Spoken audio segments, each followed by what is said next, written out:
ଜଗନ୍ନାଥଙ୍କର ଯେତେବେଳେ ଆପଣମାନେ ପୂଜା କରୁଛନ୍ତି ସେତେବେଳେ ଜାଣିବା ନିହାତି ଦରକାର ଯେ ଜଗନ୍ନାଥଙ୍କର ପ୍ରିୟ ପୁଷ୍ପ ଗୁଡ଼ିକ କ'ଣ, କେଉଁ ଫୁଲ ଗୁଡ଼ିକ ଜଗନ୍ନାଥଙ୍କୁ ବା ସ୍ୱୟଂ ନାରାୟଣଙ୍କୁ ଅର୍ପଣ କରାଯିବା ଉଚିତ ଏବଂ କେଉଁ ଫୁଲ ଗୁଡ଼ିକ ତାଙ୍କର ପୂଜାରେ ବର୍ଜିତ ବା କେଉଁ ଫୁଲ ଗୁଡ଼ିକ ତାଙ୍କୁ ଚଢ଼େଇବେ ନାହିଁ।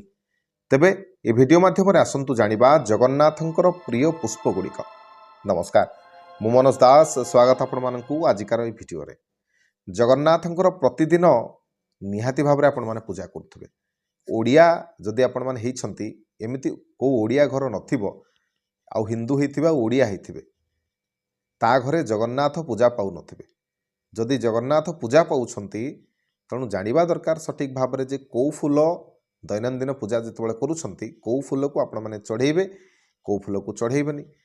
ତେଣୁ ଭିଡ଼ିଓଟିକୁ ଶେଷ ପର୍ଯ୍ୟନ୍ତ ଦେଖନ୍ତୁ। ଶେଷ ପର୍ଯ୍ୟନ୍ତ ଦେଖିଲେ ଆପଣମାନେ ଜାଣିପାରିବେ ଯେ ଜଗନ୍ନାଥଙ୍କୁ କେଉଁ କେଉଁ ସବୁ ଫୁଲ ଆପଣମାନେ ଅର୍ପଣ କଲେ ଜଗନ୍ନାଥ ଆପଣଙ୍କର ବହୁତ ଶୀଘ୍ର ଡାକ ଶୁଣନ୍ତି। ତେବେ ଆସନ୍ତୁ ଭିଡ଼ିଓଟିକୁ ଆରମ୍ଭ କରିବା। ପ୍ରଥମ ଫୁଲ ବ୍ରହ୍ମ କମଳ ଫୁଲ। ଏ ଫୁଲଟି କଥା ଯଦି ଦେଖିବା, ଏ ଫୁଲଟି ସମସ୍ତଙ୍କ ଘରେ ନଥାଏ। ଏବେ ପ୍ରାୟତଃ ଲୋକ କିଣିକି ଆଣିକି ନିଜର ଘରେ ଲଗାଉଛନ୍ତି, କିନ୍ତୁ ବ୍ରହ୍ମ କମଳ ଫୁଲକୁ ଯଦି ଆପଣମାନେ ଜଗନ୍ନାଥଙ୍କୁ ଅର୍ପଣ କରିପାରିଲେ ତାହେଲେ ଏହା ଆପଣଙ୍କ ପାଇଁ ବହୁତ ଭାଗ୍ୟଶାଳୀ ସାବ୍ୟସ୍ତ ହେବ। ତା ପରବର୍ତ୍ତୀ ପ୍ରିୟ ଜିନିଷଟି ହେଲା ଦୟଣା।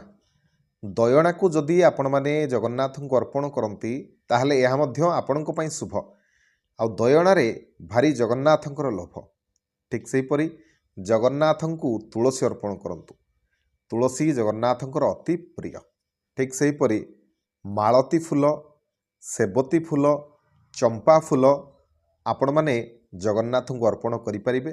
ଖାସ୍ କରିକି ଯେତେବେଳେ ବି ଚଢ଼ାଉଛନ୍ତି ଯଦି ଗୋଟିଏ ମାଳ କରିକି ଆପଣମାନେ ଚଢ଼ାନ୍ତି ବା ମେଞ୍ଚେ ଫୁଲ ଚଢ଼ାନ୍ତି ତାହେଲେ ବହୁତ ଭଲ ହେବ। ଠିକ୍ ସେହିପରି ସେବତୀ, ଜୁଇ, ଜାଇ ଏବଂ ପଦ୍ମ ଫୁଲ ଆପଣମାନେ ମଧ୍ୟ ଜଗନ୍ନାଥଙ୍କୁ ଅର୍ପଣ କରିପାରିବେ। ସେହିପରି ଗେଣ୍ଡୁ ଫୁଲ, ସ୍ଥଳପଦ୍ମ, ରଜନୀଗନ୍ଧା ଏ ଫୁଲକୁ ମଧ୍ୟ ଆପଣମାନେ ଜଗନ୍ନାଥଙ୍କୁ ଅର୍ପଣ କରିପାରିବେ। କଲେ ଜଗନ୍ନାଥ ଭାରି ଖୁସି ହୁଅନ୍ତି। ସେପରି ଗଙ୍ଗଶିଉଳି, ବଉଳ ଫୁଲ, ମଲ୍ଲି ଫୁଲ ଏସବୁ ମଧ୍ୟ ଆପଣମାନେ ଜଗନ୍ନାଥଙ୍କୁ ଅର୍ପଣ କରିପାରିବେ। ଖାସ୍ କରିକି ଆମ୍ବ ବଉଳ ଯେତେବେଳେ ଆସେ ସେ ବଉଳକୁ ଜଗନ୍ନାଥଙ୍କୁ ଅର୍ପଣ କଲେ ସେ ବହୁତ ଖୁସି ହୋଇଥାନ୍ତି। ଯେତେବେଳେ ବି ଆପଣମାନେ ଜଗନ୍ନାଥଙ୍କର ପୂଜା କରୁଛନ୍ତି ଫୁଲ ସବୁ ନିହାତି ଭାବରେ ଅର୍ପଣ କରନ୍ତୁ। ଦେଖିବେ ଜଗନ୍ନାଥ ଆପଣଙ୍କର ମନ କଥାକୁ ନିହାତି ଭାବରେ ଶୁଣିବେ। ଏବେ ଆସନ୍ତୁ ଜାଣିବା ଜଗନ୍ନାଥଙ୍କ ପାଖରେ ଚଢ଼ୁ ନଥିବା ଫୁଲ ଗୁଡ଼ିକ ବିଷୟରେ। ଦେଖନ୍ତୁ, ପ୍ରଥମରେ କଦମ୍ବ ଫୁଲ, ଦ୍ୱିତୀୟରେ ଦୁଦୁରା ଫୁଲ, ପଳାଶ, ମନ୍ଦାର, କନିଅର ଫୁଲ, ଅରଖ, ଅପରାଜିତା ଏସବୁ ଫୁଲ ଗୁଡ଼ିକ ଜଗନ୍ନାଥଙ୍କ ପାଖରେ ଚଢ଼େ ନାହିଁ ବା ଲାଗେ ନାହିଁ। ତେଣୁ ଯେତେବେଳେ ବି ଆପଣମାନେ ଜଗନ୍ନାଥଙ୍କର ପୂଜା କରୁଛନ୍ତି ଏହିସବୁ ଫୁଲ ଗୁଡ଼ିକ ଯେଉଁଗୁଡ଼ିକ କହିଲି ମୁଁ ସେଗୁଡ଼ିକ ଆପଣମାନେ ବ୍ୟବହାର କରିବେ। ଆଉ ଏହିସବୁ ଫୁଲ ଗୁଡ଼ିକ ଯେଉଁ ପଛରେ କହିଲି ସେଗୁଡ଼ିକର ବ୍ୟବହାର ଆପଣମାନେ କରିବେ ନାହିଁ। ତେବେ ଆଶା କରୁଛି ଆଜିକାର ଏହି ଭିଡ଼ିଓଟି ଆପଣମାନଙ୍କୁ ନିଶ୍ଚୟ ଭଲ ଲାଗିଥିବ।